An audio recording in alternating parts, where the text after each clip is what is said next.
त्रिनेत्रं पवित्रं धनेशस्य मित्रम्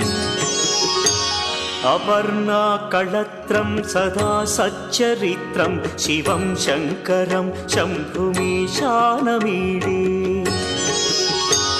हरं सर्पहारं चिताभूविहारं भवं वेदसारं सदा निर्विकारम् श्मशाने वसन्तं मनोजं दहन्तं शिवं शङ्करं शम्भुमीशानमीडे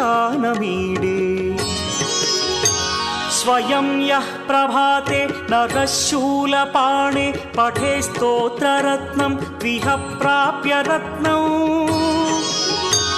सुपुत्रं सुधान्यं सुमित्रं कळत्रं विचित्रैः समाराध्य मोक्षं प्रयाति।